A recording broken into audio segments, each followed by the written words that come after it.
We are stoked this evening to have joining us Kawika Mersberg, who is he's originally from Mākaha, and he has been involved in Hawaiian-focused education since 1992. He spent 8 years working in the Honolulu District Kupuna program and teaching Hawaiian studies. And he is also a member of Halau ke Kiaʻiʻaʻo Hula with Hula Kapi'olani Ha'o, where he graduated with his uniki rights in 2005. He has been with Halau Kumana Public Charter School, currently located in Makiki since its inception in 2001. And that's where I was blessed to have the opportunity to work alongside him. So happy to see you, brother. He graduated with his bachelor's at Hawaiian Studies in 2003 from UH Manoa and a master's in special education. And so stoked to have you here, Kawika. Aloha.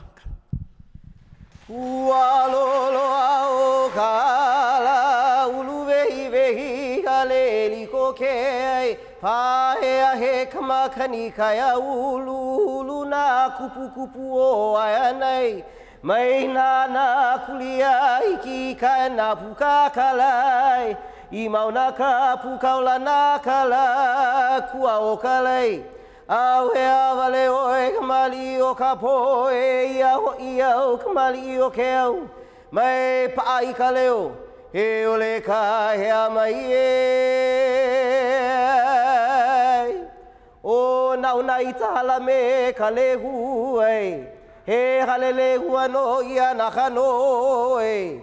O ka uno ia e ano ine ali ane ho I o ta hiti mai. A hiti mai no oto, a hiti puno me ke alohai. Alohai, alohai, alohai. Aloha.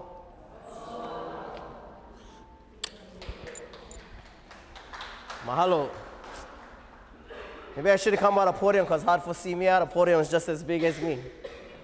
Aloha mai, I'm Kawika Mersberg, born and raised in the Ahupua of Mākaha in this beautiful moku of Wai'anae. My family, the Mersberg ohana, comes from Kohala, with William Mersberg, who married Kili'i Makanoanoa, Anoho Pulaua, Hanau Ia o James Kahai Mersberg, Ke Kane, o James Kahai Mersberg Ke Kane, o James Pi'ikea Cummins Kawahine, no Hopulaua, Hanau Ia o James Kavelolani. O James Kavelolani Ke Kane, o Haunani Kaina Kawahine, no Hopulaua, Hanau Ia Thelma Kaualani Mersberg Kawahine. O Anton Maderas Ke Kane, o Thelma Kaualani Mersberg Kawahine, no Hopulaua, Hanau Ia o Melvin Mersberg. O Melvin Mersberg Kikane o Joanne Rufino Kawahine no Hopulaua Hanau I o Kawika Mersberg. O Wau Kawika, ka heke o nā pua. Aloha. So, like I said, I'm from Mākaha, born and raised. I attended all the public schools in this end, Mākaha Elementary, Wai'anae Intermediate, and I am a graduate of Wai'anae High School. Yay, Sea Riders. In the class of 1991. Our upbringing was very, as it is here in this local community, living off the land. My dad is a hunter and a fisherman, so we spent a lot of our time in the mountains, particularly here in Wai'anae, in Mākaha, in Makua. We spent a lot of time fishing in Makua Beach as well. It was my dad's one of his favorite fishing spots with a lot of my different uncles back in the 70s and 80s and such. So after graduation, I moved away from Honolulu for a bit. Went off to college to seek a better life, as they say it. So I went off to culture shock into Honolulu from Wai'anae, seeing all those big buildings in Honolulu and dorming at UH Manoa, studying in Hawaiian studies. But when I first got there, that wasn't my thing, was to go, oh, let's go learn Hawaiian stuff. It was just, I'm in college, I'm gonna make a difference for myself and for my ohana. But while spending some time at the university, meeting different people, this calling started to call, wanting to learn language, wanting to learn music, more things Hawaiian than what I got at home. And we got the culture at home, yeah, but it's not like the typical language kind culture. My family wasn't lei makers. We weren't hula people. They never played music. All we knew was raise dogs, go hunt, clean fish, lay the net, bring them in. So we had that kind of Hawaiian culture and learning about the forest and the mountains and respect for Aina. So while at the University of Hawaii, I took a language course, a Hawaiian language course, and I think that sparked it from there was learning the Olelo Makuahine and wanting to learn this language and the wondering if, wow, I wonder if Grandma spoke Hawaiian. But Grandma no longer was with us, so I could never have that question answered to see if she spoke any Hawaiian. So the passion grew more and more, meeting more people, learning the language, then getting an interest of taking a couple hula courses with Auntie Vicky, Takamine, Auntie Noinoi Zudameister at the university, and it just kind of grew from there more and more. And then after a while, I was like, okay, what am I going to do? What I like major in? So my mind was, ooh, money, make money, make money. I'm going to business. Took one business course and I said, okay, this is not for me. I don't want anything to do with business. And then the joke was always Hawaiian studies, but we was like, what you gonna do in Hawaiian studies degree? You can do nothing. I don't like doing nothing and whatever. But sure enough, lo and behold, I kind of dropped out of school. After 3 years at the university, I was working part-time, as Mickey had shared. I got involved with the A+ program because I needed one part-time job. Then I got involved with, I got hired to work in the Honolulu District Kupuna program. And in fact, with the A+ program, I met this lady over here, my dear friend Andrea. I had servicing children, but I wanted to service Hawaiian children. And so with the skill sets I guess I had and the knowledge base that I had coming from Wai'anae and that culture that I brought from home, one of my bosses at the time who worked at the A+ program said, hey, I think you should go try apply and go work at this school. Ka'ahumana Elementary is part of their kupuna/makua. So I gave it a shot, applied, I got hired. And it was the most awesomest experience was working alongside with Native Hawaiian kupuna. And although it was in Honolulu, all the kupuna didn't necessarily only come from Honolulu. They came from all over, whether it was a different island, but just now residing on Oahu. And so I spent 8 years of my young life at that time gaining ike from kupuna from various places on the islands and having that passion to continue to wanting to learn more stuff Hawaiian. So I worked for about 8 years in the kupuna program, and then I left Honolulu and I moved back home to Wai'anae and got into construction, working with my uncle in his business. But I still had this calling where, yeah, I gotta finish my degree. I never go to school for nothing. I never take all these classes in high school and listen to my counselors to get off into college and not finish. So I decided I was gonna quit the construction job with my uncle and I was gonna go back and continue my passion of finishing my goal of obtaining my degree, and I wanted to go back into teaching because I enjoyed working with students and teaching Hawaiian culture.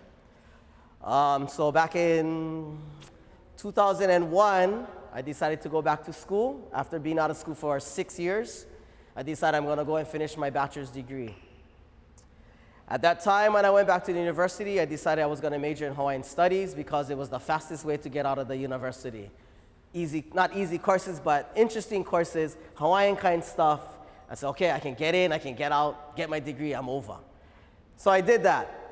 When I went into school, one of my other friends who I worked with the Kupuna program said, hey, there's this school that's getting born and it's gonna start and it's called Halau Kumana and I think you'd be excellent in that. I said, nah. I said, what is the number? Give me a try. So I went in for an interview, tried out for the job. At the same time, I went back to the university. And just so happened, the school's home base at that time was at the Center of Hawaiian Studies, Kamakakua building, where I was going to spend a lot of my time because I was going to be a student there. When I applied for the job, got an interview, I was looking for a full-time job. They were looking for a part-time teacher, so I didn't end up getting the job. So anyway, I'm in campus one day, and the director, who was Keola Nakanishi at the time, we crossed paths. And he saw me at the Center of Hawaiian Studies. He said, hey, by the way, brah, you looking for a job? I said, oh, yeah, why? You looking for somebody? And sure enough, at the time, because I went to school full-time, I decided I could use a part-time job, and just so happened he had that part-time job available for me. And so lo and behold, 1 week before school starting, I joined aboard Halau Kumana, and kind of that's where a lot of it had started. Where it's going to lead me into this presentation. So I'm currently a teacher at Halau Kumana. I've been teaching hula at the school since its birth in 2001. I currently run the hula program now.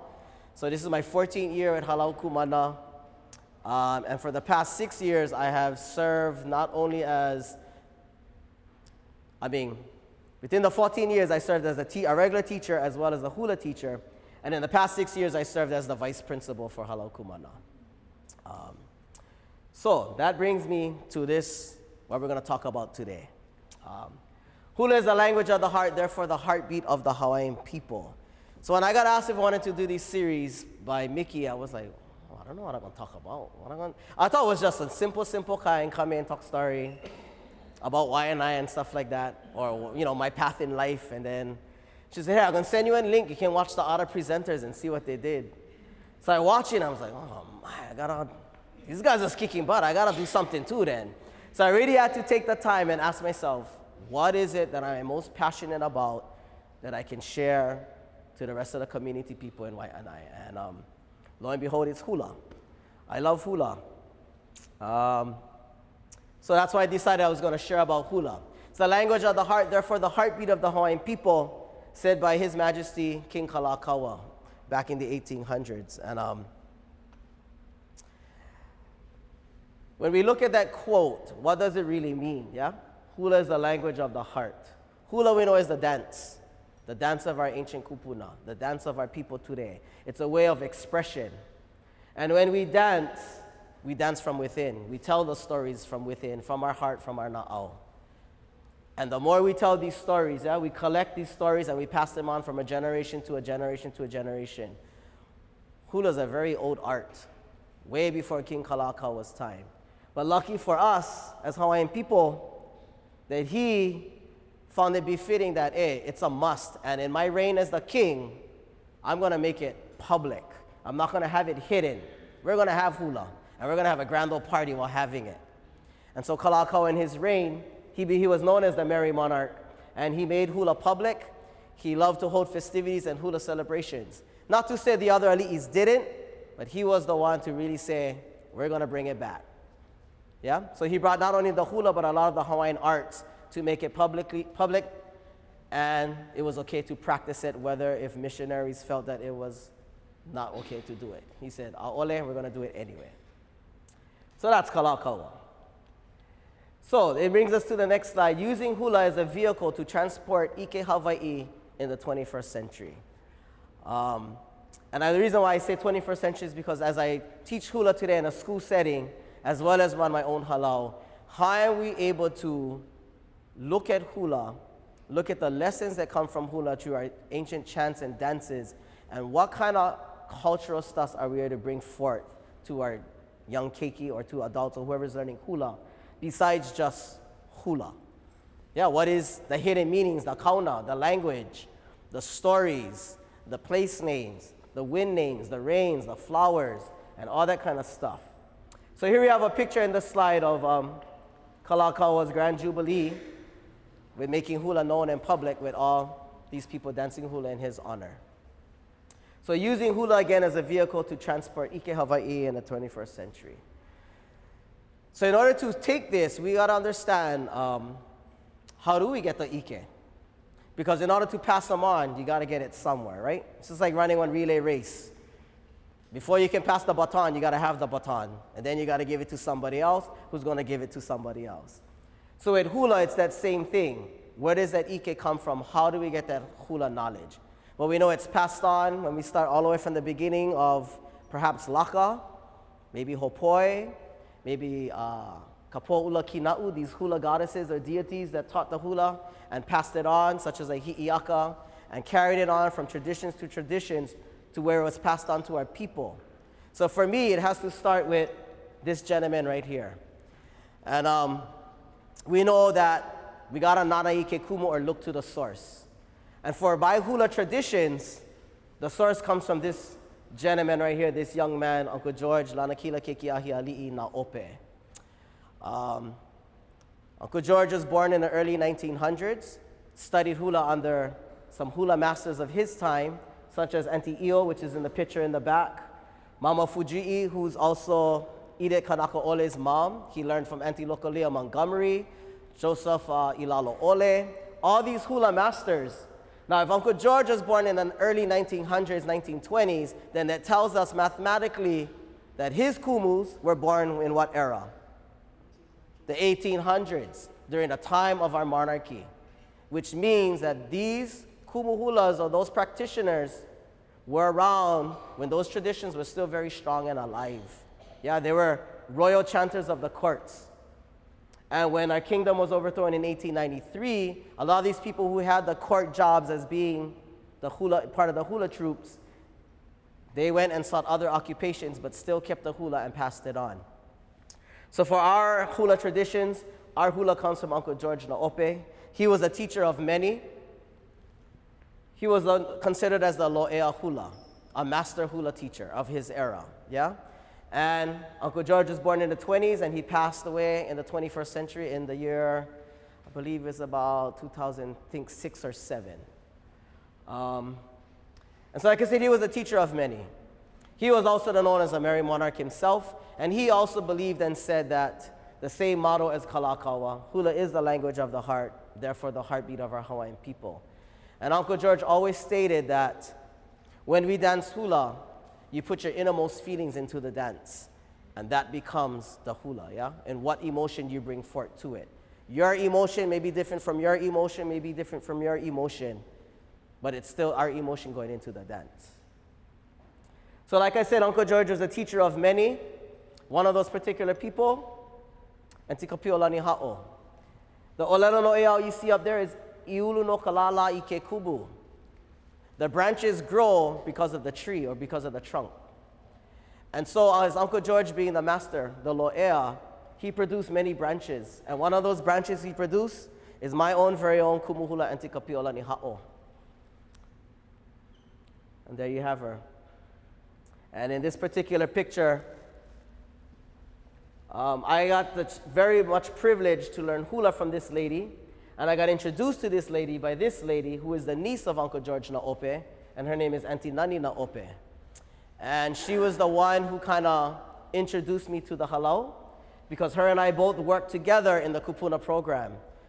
And she's from Hilo, but lived in Honolulu, and because of me working in this Hawaiian Kupuna program, I met somebody who would later light the torch for my path that I would later on travel. And here we have Auntie Kapiolani with her grandniece, a third generation of hula dancer within that family. So again, using hula as a vehicle to transport knowledge, yeah?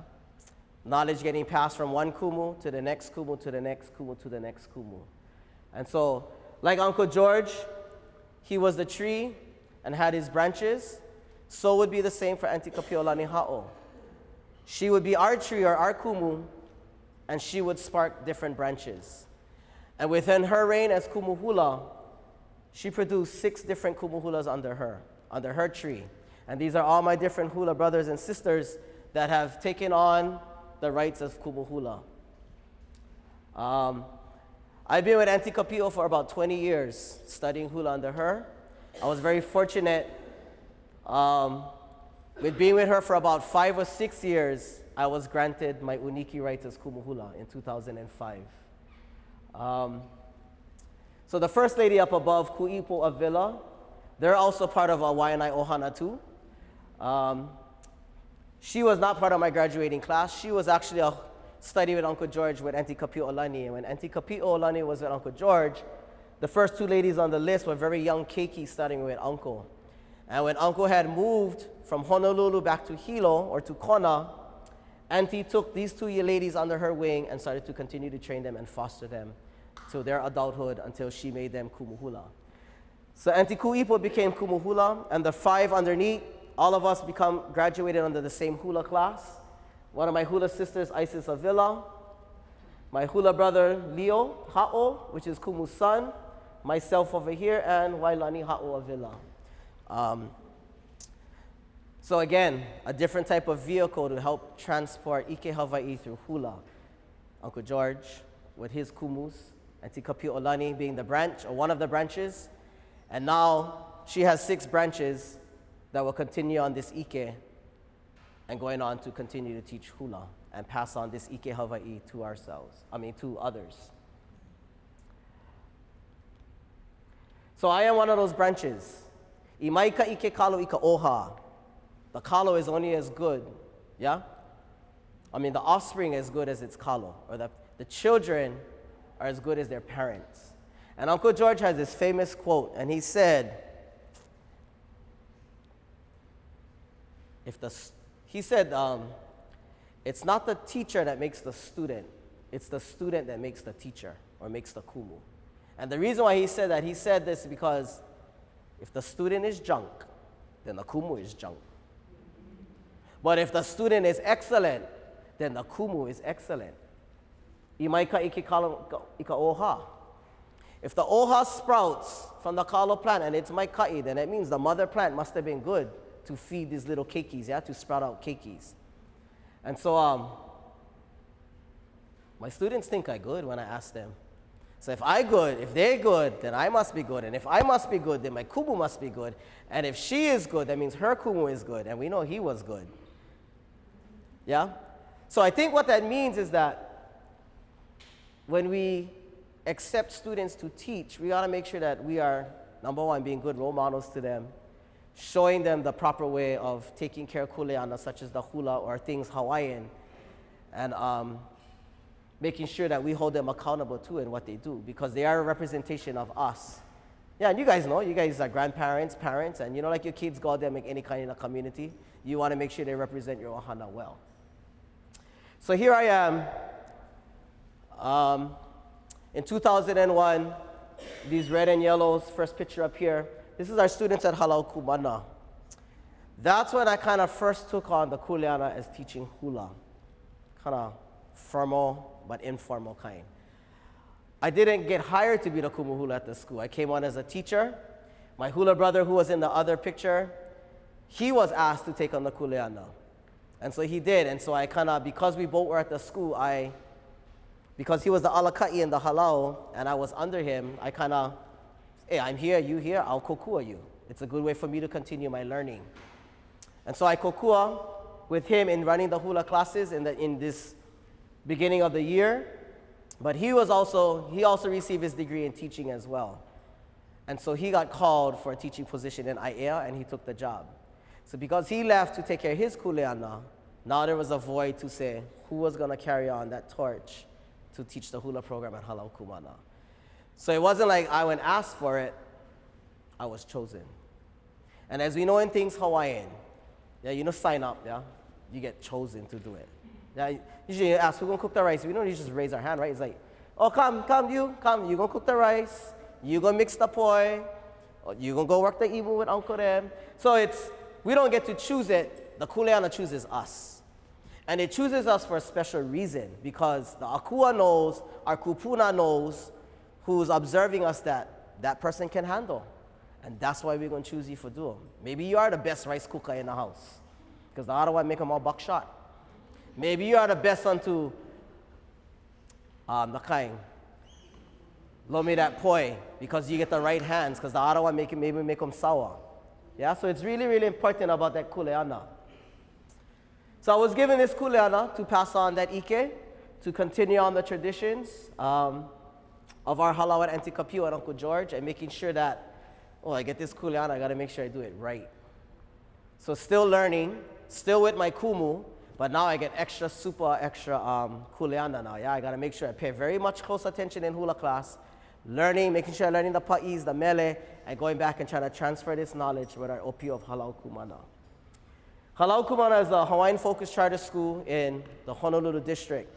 It focused on Hawaiian education as the medium, and still teaching math, science, art, social studies, English, but coming from the perspective of a Hawaiian perspective, yeah? Using different types of Hawaiian medium to get that ike across. So when we opened in 2001, We got kids from 6th grade or 5th grade to 11th grade. And a lot of these kids was hungry for this new type of learning. Maybe they weren't getting it in their old schools. A lot of them wasn't going to school. They were cutting out. They were flunking classes because maybe the system just didn't know how to target and work with Hawaiian children and using Hawaiian-focused education. So with the birth of Halau Kumana, these kids were hungry for this ike. And so we fed them. There was a big luau, ike luau, here you go. Eat this ike, yeah? 2002, here we are. Some of these kids never danced hula in their life, particularly the men. Because the stigma was, hula is for mahus. Hula is for only girls dance hula. But after I gave them a taste of a couple of our hula numbers that we learned in our halau, boy, did that attitude change. They never saw that type of hula, that vigorousness, yeah? So in 2002, here we are at the Bachman Hall, bringing in the new, I think it was the vice chancellor or something at that time, and we got called upon to come and entertain, to say, or to deliver ike, yeah? So again, using hula as a vehicle to transport Hawaiian ike, to show them, yeah, to learn hula, to gather our kala'au sticks, to adorn themselves, and also to pass on our history through hula to these people who may not understand our culture, those who may work on the administrative level at the University of Hawaii. This final picture is the class of 2007. As you see how they're adorned, that's their graduation. What is different about that graduation to what most of us know? Huh? They're dancing, what else? The clothing, no more cap and gown, yeah? You see the cap, nice, yeah, the cap, was free. You see the gown, cheap, wasn't free, but was kind of cheap, yeah? But how wonderful for these students to say that. And I don't know that feeling because I had cap and gown, yeah, Wai'anae High School. I don't even know what that thing is today. It's probably gone somewhere. But for these students to graduate in an environment like that, to adorn themselves with these clothing of our kupuna, and not to be ashamed to do it.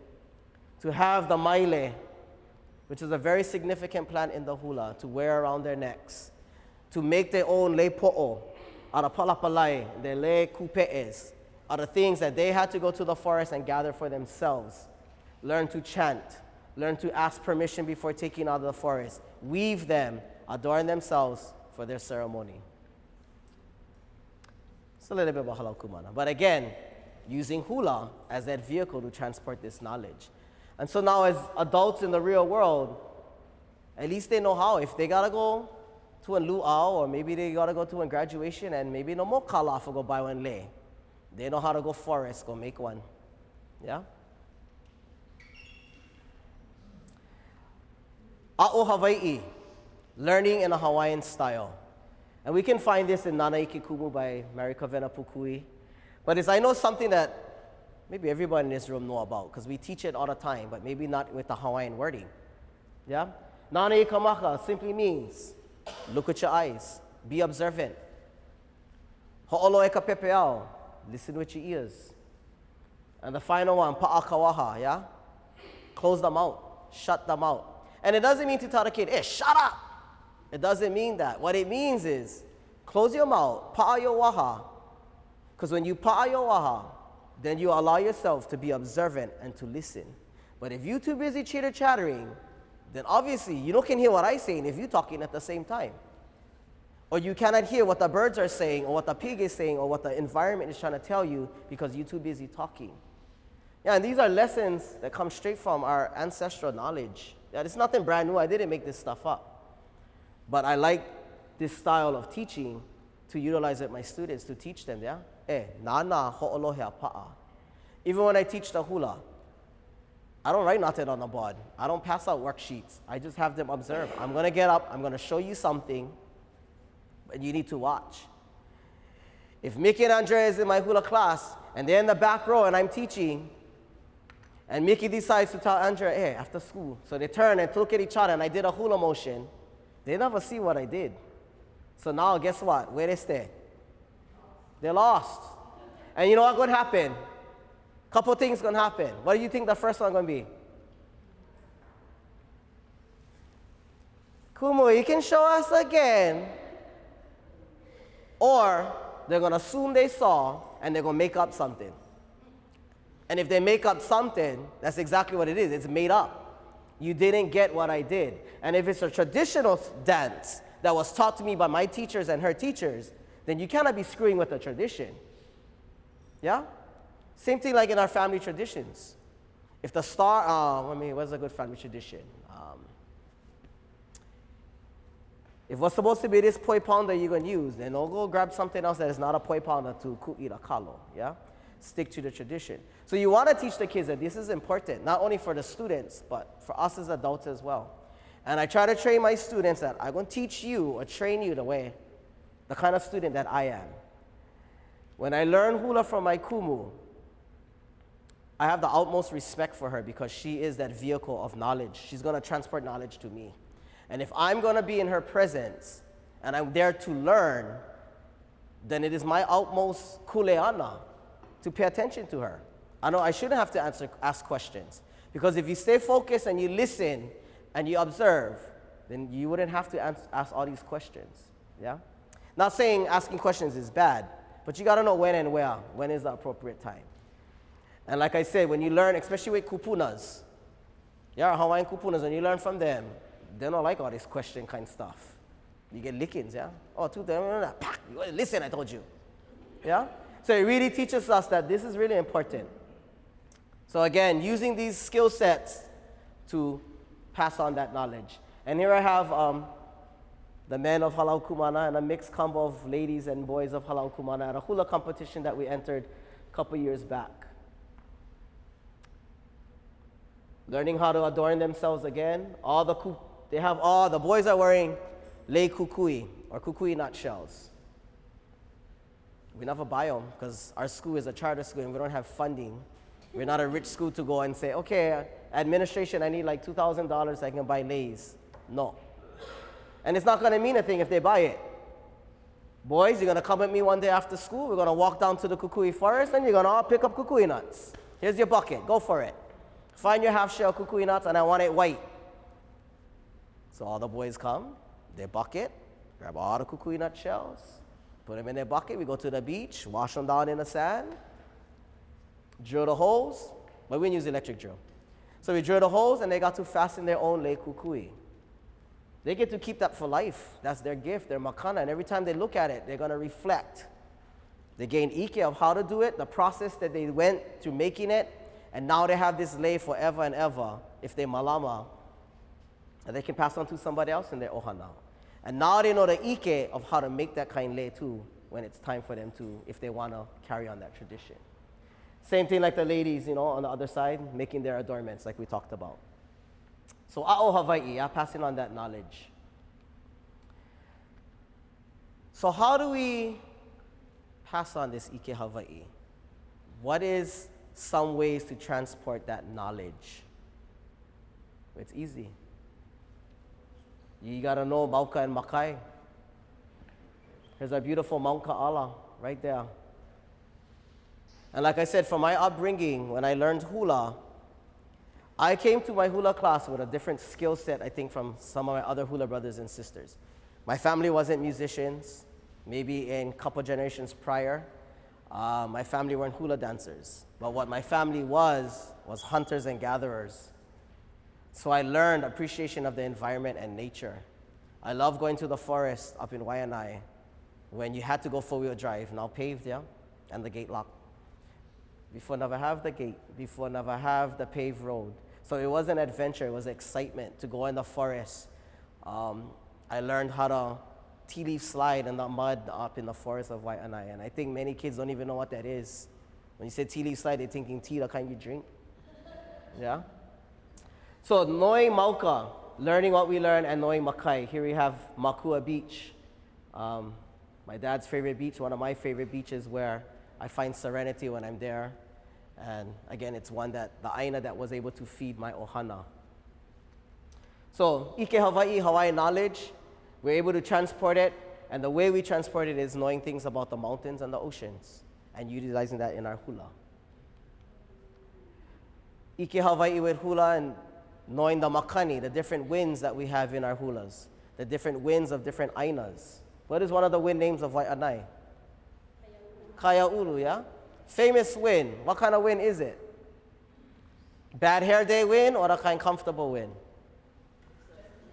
It's a gentle olu, yeah? And how do we know this? Either because we was in the wind, because you know Wai'anae is super hot, right? It can get super hot. And when that wind blows, it makes you just feel so olu, yeah? We also know this because it's in our mele. It tells us in our songs and in our chants. The makani, yeah, the olu. So knowing the different rains and the different winds, that's another way to help transport this ike Hawaii. Knowing our plants and our animals, our mea kanu. What is the top plant? The red one. Lehua, yeah? You guys ever saw lehua on the Wai'anae Coast? Or up in the forest of Wai'anae? Yeah, up in Ka'ala. But many of us don't have the opportunity to travel through Ka'ala. How shame is that? We should all be allowed to go up there. Yeah?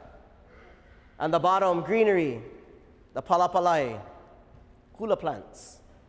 And for those of us who've been up to Ka'ala, it's such a very beautiful, beautiful place to be. Native birds, beautiful lehua blossoms, beautiful different endemic plants that can only be found on the slopes of Ka'ala. Our different animals, the i'iwi bird, and then also our ilo holokauaua, or the Hawaiian monk seal. So teaching our kids again, when learning hula, we gotta know what's our environment, knowing the winds, knowing the rains, knowing what's up in the mountains, knowing what's down in the ocean, knowing the different animals. And hula, again, helps us with our mo'olelo, pass on traditions and stories of our people, the places, the akua, these great legends that we have in our Hawaiian folklore, yeah? And why aren't more of our kids reading these legends? Or why isn't it being taught in our schools, in our public schools, in our charter schools? Yeah? Imagine if you taught more of these stories, you get more people to read. And why would our kids? Because they can connect to this stuff, because that's them. We get a couple kamapua'as in our family, yeah? You guys know them. We get a couple peles, right? They just boom, they blow up for no reason. Oh, I think my daughter's a pele. We got the hi'iakas, yeah? The Miss Beauties or the poli'ahus. Yeah, or the lohiaos, the handsome ones, always trying to flirt with all the ladies. We get them in our families because that's part of who we are as Kanaka. And it comes in our mo'olelo. So by teaching our kids these mo'olelo through hula, we can make a better connection, yeah? We can pass on that ike Hawaii. Also about our ali'i. Who's the guy on the right-hand side? Yeah, still on the bottom, yeah, Kamehameha. I couldn't find one real picture of him because the camera broke when they took him. But we know that's a famous portrait of King Kamehameha. And of course, who is our mo'i wahine to the end? Lili'u Kalani, yeah? So using different mele that we have, such like the mele Kawika, Ea no Kawika e or Lili'u e no honani mai. By teaching our keikis those simple dances, they learn about these great people. Yeah, and although they may be 5 years old, 6 years old learning these mele, maybe they're not gonna know every detail about the queen and what was her favorite flower and all this kind of stuff, but at least they know the name at that age. They hear it, they chant it. Ai, Lili Ue, and so this ike gets traveled to them at a very young age. And they get to know these names and they get to kahea these names. Ai Ōpio Kawika Kaiāulu, and the more we dance the hula, the more we say these names, the more we bring life to these great people of our culture. So the Nā'ali'i. Famous Vahipana helps to transport that ike Hawaii through hula. Anybody know the top one? Top right? Huh? Kaneaki. Heiau, yeah? Oh, sorry. What is that? Right. Your left, sorry. So the top left, Kaneaki Heiau in Mākaha Valley. Then we have Mauna Lahi Lahi, top left. Yeah, famous Vahipana that we can teach our students about. And then, of course, the piko of Oahu Kukaniloko. They're the birthplace of our ali'i, a very sacred place. So again, using wahipana, or sacred sites, to pass on these traditions of Hawaiian traditions along with our hula. Using leis and the lole hula to continue to practice that traditions and pass on. So leis being a vehicle, the lole hula being a vehicle to pass, to transport knowledge, yeah? Because the students got to know how to make their leis, how to gather their things and make them, because I told them, kumu not gonna make your lei for you. My kumu never make mine, I ain't making yours. But I will teach you how, and I will correct you if you're wrong. Yeah, but you're gonna have to learn them, because you're gonna have to do it. And then the lole hula. I don't pound any kapa, I buy cotton, just like a lot of the other hula people, but I know some of our students at Halau Kumana, some of them right here, has had the opportunity to grow their own vauke on campus, harvest the vauke, make other tools, pound kapa, and make different kapa pieces. So traditionally, that would be the lole hula, yeah, and to make their ohe kapala and such. So again, using clothing, leis or adornments as another vehicle to transport knowledge. And then using our current events to be that vehicle in this 21st century, yeah? And we all know some of those current events. We got the volcano. Tutupele is still erupting as we continue to do those hula dances regarding Pele.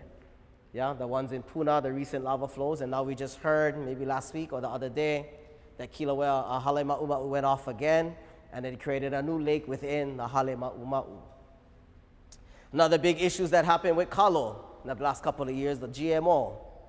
Yeah, so how are using these current events to spark ike into our Ōpio, and as hula practitioners, we create mele for these things in our modern times. Uncle George also said too that, we do have these ancient mele of our ancient times and our past. And that's my ka'i, because they will never disappear because we have them. But he also said it is very much important to create mele of the current times so that one day they will be the ancient mele. Yeah, so as things are happening, hula practitioners, male Oli practitioners, Hawaiian language people, we gotta create or write and document our history of today and put them into songs, put them into chants, and create hula for them so that the people of the future will know our Hawaii maybe 200 years from now. They will know the struggles we went through as a Hawaiian people, the issues that we had to deal with, and these mele will tell those stories. Just like the meles of long ago tell the stories of those times. Yeah? And of course, we know the most current issue everyone's dealing with, Mauna Kea. Yeah, the protection of the sacredness. And I'm not here to tell anybody to take a stance, I'm just using it as a current event. Kukiaima. Okay? So yeah, using that again. So finally, like Auntie Kapio always told us, we always dance from our heart. You always give with aloha. And when the more you give, the more you're going to receive. Her kumu never charged her a dime or a penny to learn hula. My kumu never charged me a single penny to learn hula. And she made me a kumu hula. And in that same respect, with my halau that I currently have for the past 3 years, I don't charge my students a penny to learn hula. All I ask them is, you want payment? Your payment is commitment. Your commitment to learn the hula, and your commitment to want to continue and perpetuate these dances that has been given to us. Not to me, to us, the halau. And so here's this couple words that I think is important in when learning things Hawaiian, particularly into the hula. So the halau that I have, that I opened 3 years ago in 2012, is called Halau Kekiai Okalamaku. The halau that I danced for, I graduated from, is called Halau Kekiai Hula. And that name was given to Auntie Kapio by Uncle George Naope, and it means the keepers of the dance, the kia'is of the hula. And so when I graduated, and I graduated in 2005, I stayed with Auntie Kapio for a very long time, and I didn't open my halau until 2012. Because I felt that my learning is not pau, even though she made me kumu hula. I'm going to stay by her. I'm going to continue to learn because there's so much more I still need to learn as a kumu. And so when I decided to open Halau, I took on the name of Kia'i, and I created Halau ke Kia'i o ka lamaku. And we are now the keepers of the torch, or the keepers of the flame, the lamaku, which is a torch made from kukui nuts. And I use the kukui nuts because in my graduation, all of us students were given a Hawaiian plant. And my plant was the kukui, that plant of knowledge and great wisdom, yeah? And we know that with kukui the oil was used to make fire, to make light, the candle in ancient times. So Halau ke Kia'i o ka lamaku, I've been given this torch of hula, this knowledge, and I need to be a keeper of it. And so with my students in the Halau, I taught them that's kuleana. We cannot let our flame die out, because if the thing die out, then awe no ho'i, there it goes. And one day I will die out physically, but hopefully my light will live on, like my kumu will and her kumu will, and we'll continue to honor our kumus, as we said, Nānākuli kumu. So here are some of the words, yeah? Aia ke ola I ka hana. That is an olera no ea we use in Halau, and it means, same thing like makahana ka ike. There is life in what you do. You know, do them, don't expect anything out of it. You know, water the plant, don't think the plant gonna grow. So if you expect to learn hula, you gotta put something into it. Yeah, you gotta put in the practice. You gotta put in the commitment to learn your hula. So here's some of the words. What is my top word? Akua. Why do you think I chose that as the top word? Exactly, yeah?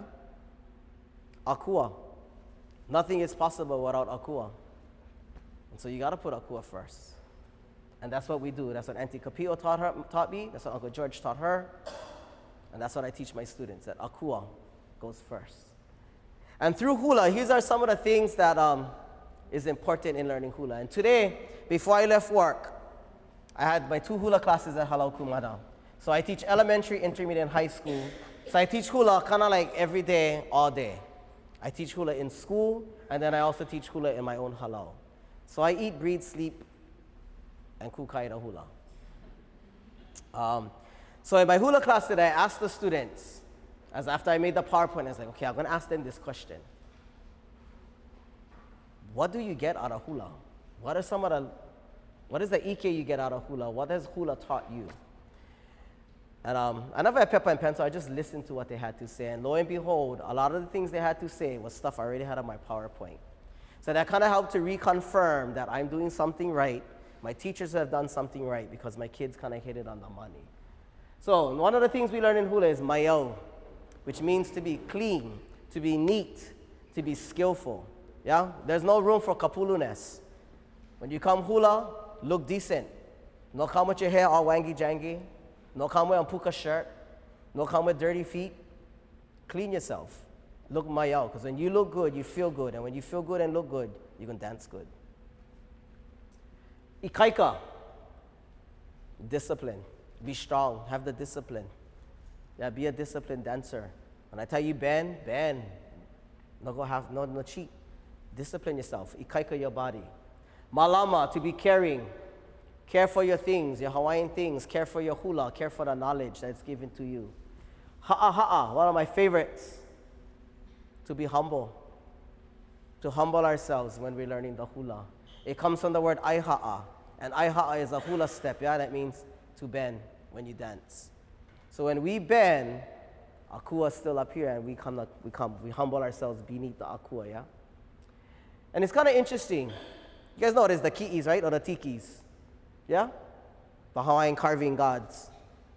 What do they look like when you see them on the heiau temples? Are they standing straight up? They're squatting, right? So even though they're considered gods, they're still ha'a ha'a. They're still bending because there's something higher than that little wooden akua. Yeah, so our kupuna, our Hawaiian people, they knew this.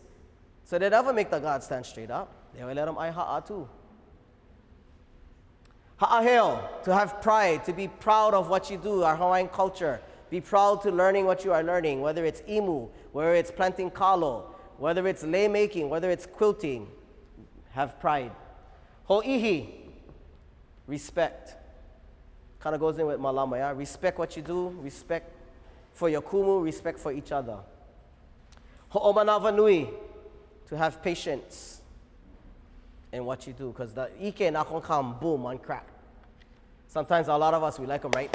Yeah, in this 21st century. I like it to point A to point B. It's like snap my fingers, boom, I want to be there. But you're not I Dream a Genie. You cannot. We're not the Jetsons. Yeah? So sometimes we got to have the patience. And patience will teach us a lot of things. So even with the students, they may not get the hula the first time around. It's okay.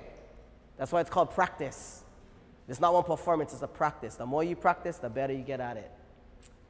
A'ai ka hula. Be daring. Dare to dance. Because if you don't like dance, why are you in the halau? If you don't want to learn something, why are you there? No waste the teacher's time. No waste the kupuna's time. So no say, oh, I'm going to go to a lei making class, but then you scared make the lei. Why you went to the class? Yeah? Be daring. E a'ai ka hula. E vaiho ka hila hila. Ma waho ka hale. And finally, under akua, what word do I have? Pono. Pono. And what do we kind of know as pono as? The generic word. Righteous. But what does righteous mean? To be right. But still, what does that mean? I like that. She said balance. And that's exactly what it is, pono. To be rightly aligned with akua. Yeah, to be rightly balanced. Because when you get something, like on seesaw, if you like this, then you're not pono, right? Because you ain't balanced. The object is to be like this, right? It's the same thing in life. And pono is one small word, but it's the hardest thing to do. It's the hardest thing to do. But the great thing is to know that if we're not pono, it doesn't mean we give up. All we got to do is learn how to become balanced once again. Because we all going to have heva in our life. We all going to make not bad choices, but maybe wrong choices, wrong decisions. Maybe I'm going to do this, and when we're not supposed to. Yeah? But we got to be pono to understand that when we heva, how do we get back on the path of pono so we can be rightly aligned with akua and everything will fall into place.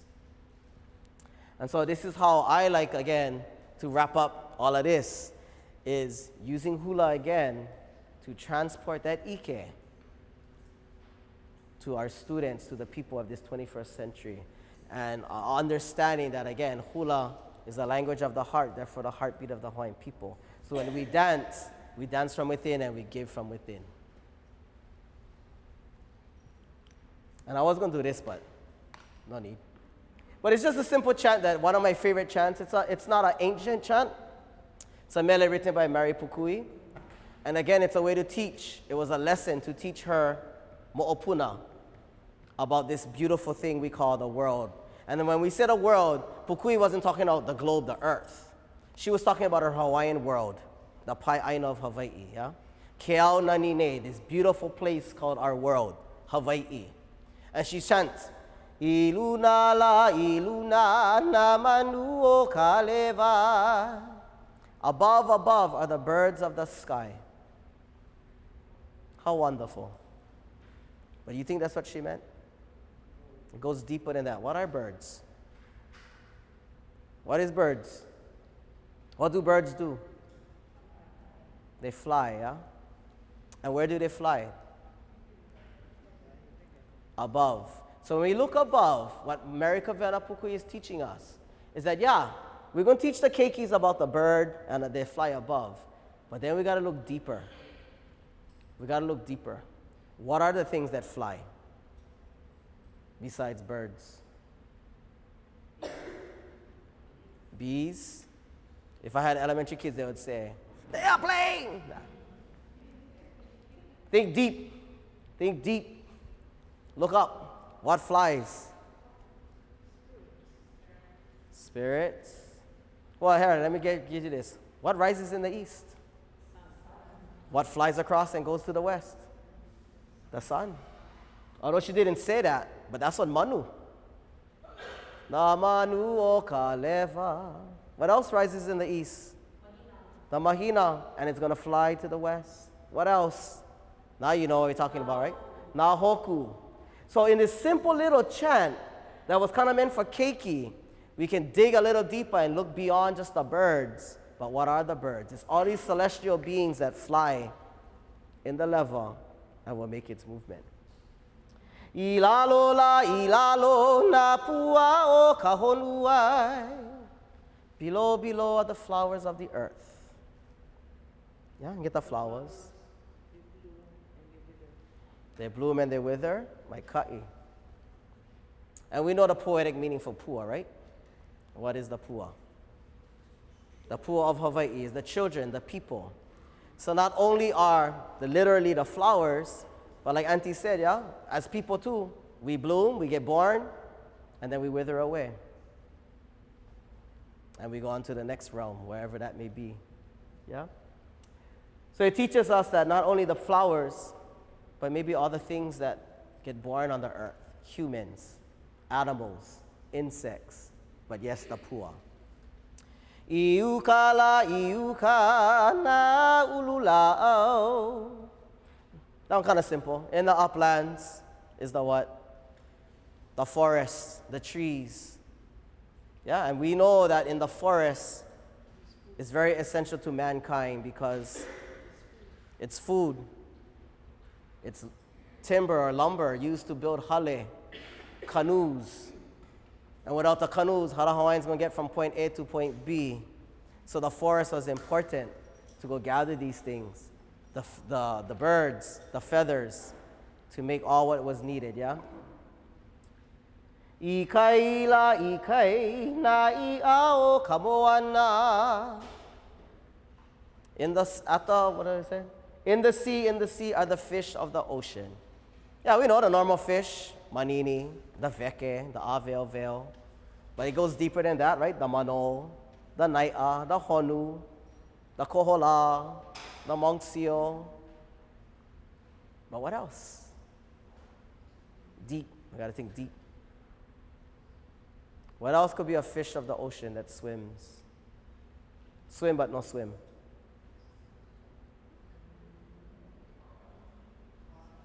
The coral by ka'i. The vana, what's that, Auntie? Limu. Mermaids. We know her, Kananaka, Maui. But another thing too, yeah? Considered fish of the ocean. Mākaha. Hoi! Doesn't it swim when it's on the ocean? Doesn't it move on the sea? And when all those paddlers go in, it's like the flippers, yeah? Moving that big i'a. And that i'a is going to paddle from one ocean to the next ocean or sail from one island to the next island. Mary doesn't tell us that, Mary Kavena, but we got to dig deep. Go under and lift over the surface and dig deep. And finally she tells us, Ha'ina mai kapuana he nani ke aune. Tell the refrain or tell the story of our beautiful world. And when I say again world, I don't mean planet Earth, because she never had a chance to travel the whole globe, but she understood our world as a Hawaiian, our world as our Pai'aina of Hawaii, yeah? From Mauka to Makai, from Iluna to Ilalo, and understanding all of that. So again, using a simple children's chant as a vehicle to transport Ike Hawaii. And that is my presentation. Mahalo nui.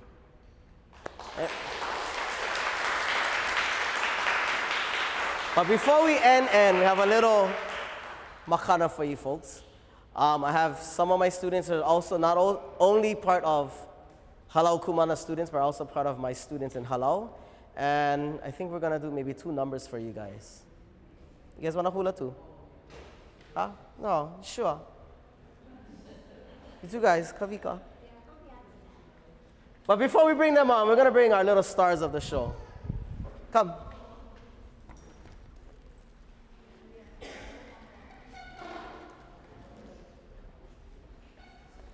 And Kalamai, we're going to do a kahiko number, but we're not properly dressed, but it's okay. It's kind of like luau style right in the back of the house, yeah? Tuesday nights is our hula night, and so we canceled hula because we're going to be here, so I asked. Luckily for me, these students, they're Wai'anae students too. They come from the community, but they also attend Halau Kumana School, and they also dance hula for me. So because hula was canceled tonight, I said, well, you're going to be home in your own community. How about let's have hula down in Wai'anae? And so our students will dance a mele called Kawika, and again, using hula to teach them to transport knowledge in this 21st century. And Hula is the language of the heart. Mākaha.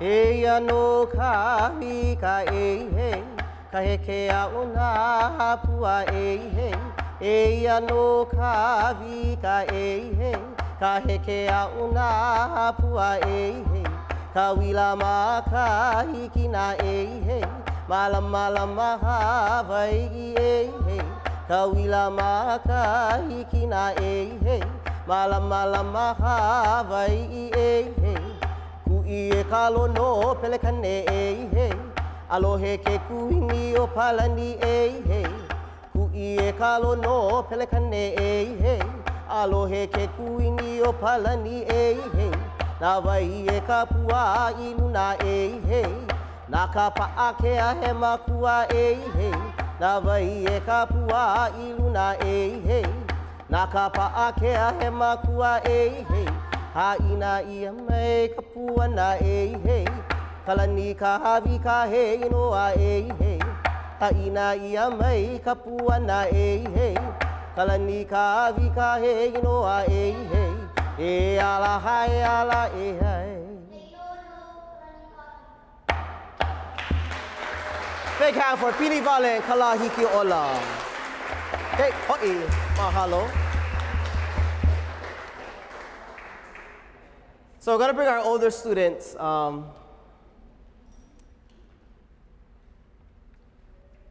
sure you guys get the room, yeah? Okay, you can go Evaina. So we talk about current events and using the current events to transport the knowledge. This particular mele was born because of the whole Kukiaima event, or that's taking place on Mauna Kea. And one day, our students at Halau Kumana was very fortunate to get involved with what was going on by going to the legislature, by going down to the state capitol to the hearings and learning about what's going on and being able to grasp all this information. And we had a very fortunate time to learn from the event organizers as well. But in the meantime, we were able to participate in this event that took place at UH Manoa with the passing or hali hali of Pohaku from Kanewai all the way to Bachman Hall, which is where the president resides. And an ahu was built. And the whole mana'o behind that was, well, if it's easy for you to go build a telescope on top Mauna Kea, then we're gonna build this little mountain of rocks right here on your lawn to show you that symbolism. Before we went on to that huaka'i, I was inspired of what was going on. And in a matter of about, I think on my lunch break, I had haku this mele. I have created this mele, wrote this mele. I went home for lunch because I live close to the school, jotted down words, wrote the chant, and on my way back to school, I choreographed the dance while driving in my car. All in my head and praying for one red light every time I got to one stoplight so I could do feet work and hands in my truck. And so this is the mele, and it's called Kukiaima, and again, using a current event, like I said, about creating mele. And it has nothing to do with a telescope. It just talks about Mauna Kea and the sacredness of that place and the traditions of Poli'ahu and the sacredness of the mamane blossoms that grows in Mauna Kea and how it provides nectar for those birds that may thrive off of that mamane blossoms, yeah? And Lake Wai'au, which is located up in Mauna Kea as well. Mākaha.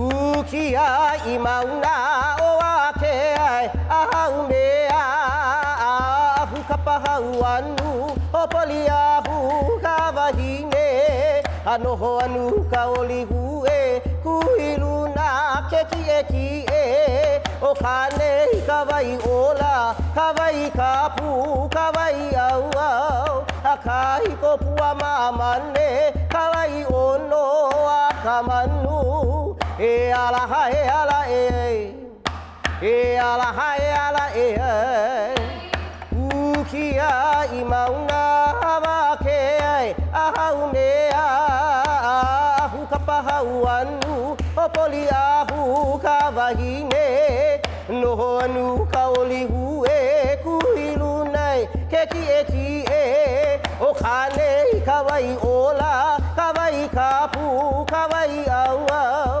Akahi ko pua mamane, kawai ono a kawanu. E ala hai ala e ala hai ala e no anai talau te tuahiwi.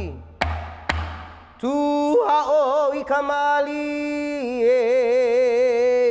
e ala hai ala e Oh, a big hand for Mele, Keahi, and Kamehameha.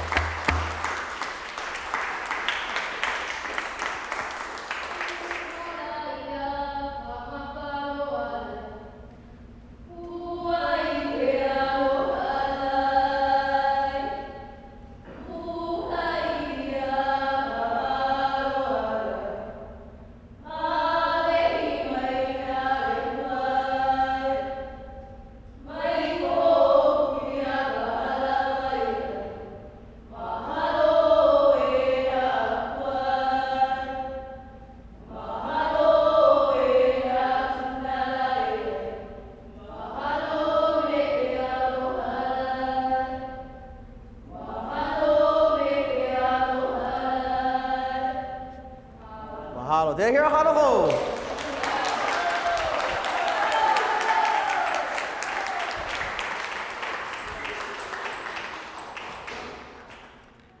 We're going to end our session, and again, thank you to all of you, all the different organizations that put this together. It was an honor and a privilege to come back home and share my ike that I have learned and earned and given the kuleana of Hula and passing it on to different generations of students. And again, to be home in front of all of you, our kupuna, our makua, mahalo piha. Our haumana would like to do this song called He Aloha no Wai'anae as our tribute to our hometown, as I should say, because we're all from this place, and the beauty that Wai'anae has to offer.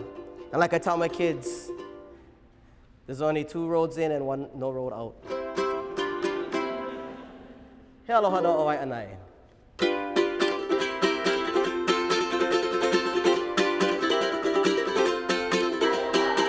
He aloha no Wai'anae, ka ipuku kui, ke ike mahaila, ea, ea.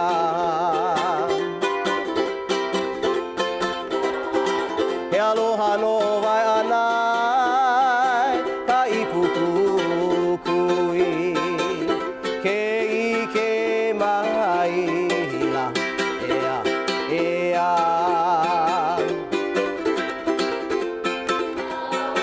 Halau o ka niu, ke ike mai, aloha wau ia o ela, ea, ea.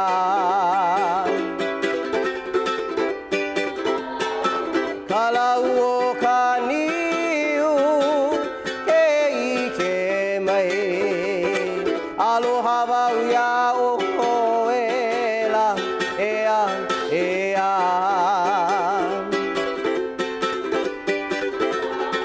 O ka pako nane a ka mahina, ke ike mahaila, ea, ea.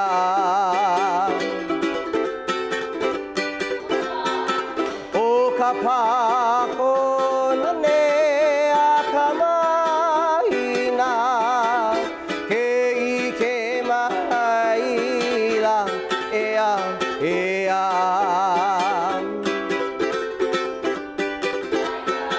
Haina mai ka puana, he aloha no Wai'anae, ke ike mahaila, ea, ea.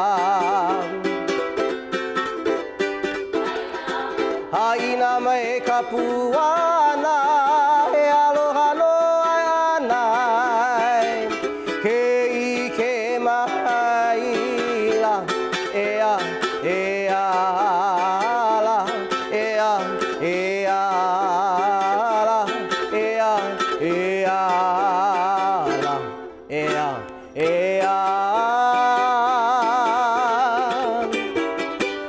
He aloha no Wai'anae. Ke kaualoha wale mai la ka uai. Ka mauna o ka hali ukuai. I kuawaloha me ka mahalo. Aloha, aloha,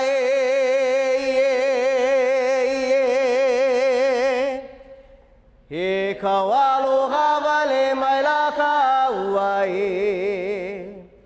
Ka mauna o ka hali ukuai. I kuawaloha me ka mahalo. Aloha, aloha,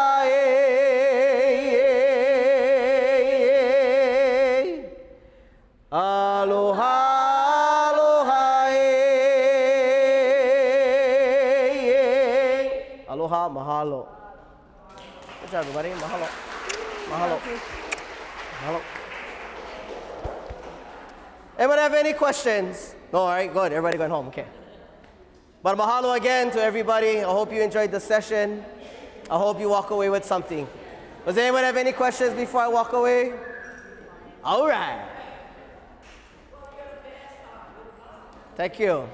And this young gentleman, I forgot to mention him, and how could I? It's my own son. But he is the next generation of, again, passing on that knowledge, that Ike Hawaii.